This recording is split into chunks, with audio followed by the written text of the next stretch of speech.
Greetings, Stonebriar family. I'm Roy Williamson, and I serve as the Associate Pastor for Care Ministries.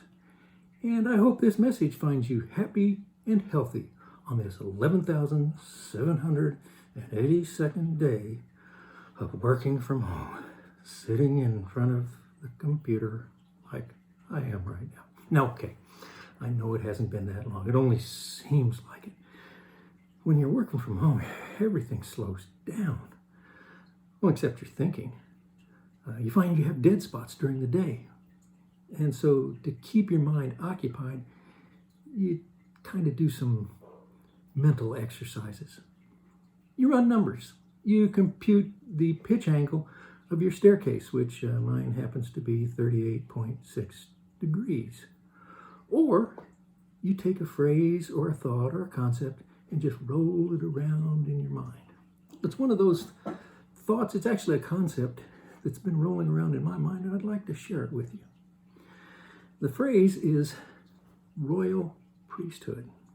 And you have to ask the question, what does it mean to be a royal priest? Because in 1 Peter 2:9, the Apostle Peter identifies each believer in Jesus Christ as a member of the royal priesthood.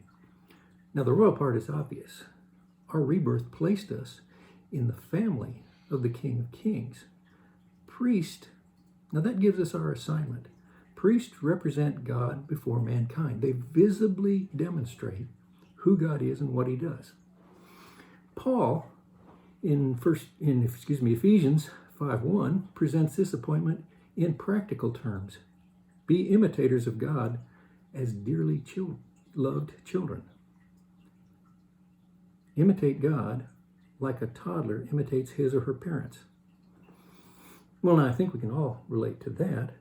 Have we not, each one of us, seen ourselves reflected in the toddlers in our lives? Sometimes to our chagrin because of the language they use. Well, let's ponder that a second, because why does a toddler imitate his or her parents? Think about it. Imitation is their loving response to the love they receive from their parents. Toddlers imitate people who love them. And truth be told, when the toddlers imitate us, we are at least secretly pleased, even when we're chagrined. In the same way, God is pleased when his beloved children imitate him.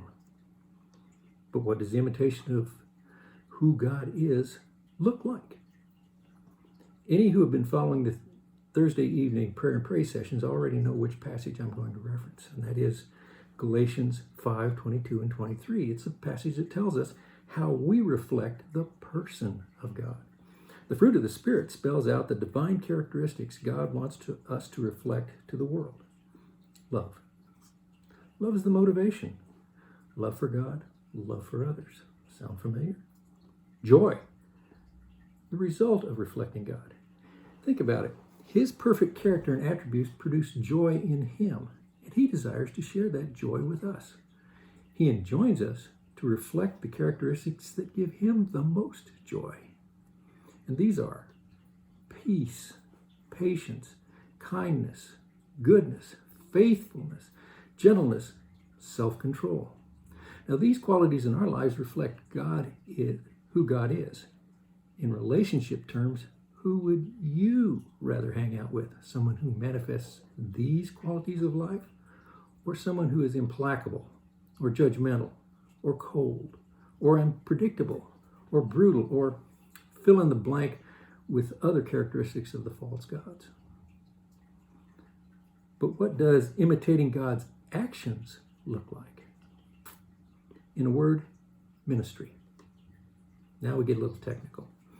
Ministry is defined as the personal responsibility and universal calling of every believer in Jesus Christ to attach a human face to God's deliverance, a human ear to God's empathy, human hands and feet to God's help, human eyes to God's concern, a human voice to God's guidance, encouragement, and instruction, human presence to God's comfort, and human effort and resources to God's restoration.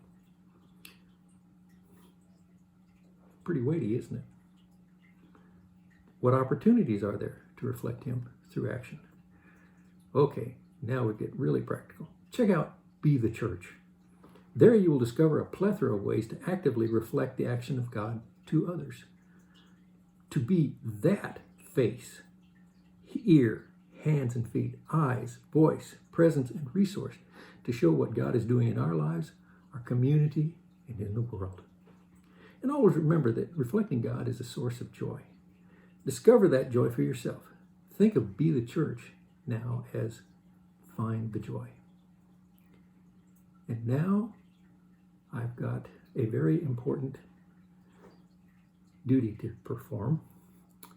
I have a 4-year-old granddaughter who is today Princess Anna, and she's looking for the snow monster to come after her. So I'll see you. It isn't all bad staying at home.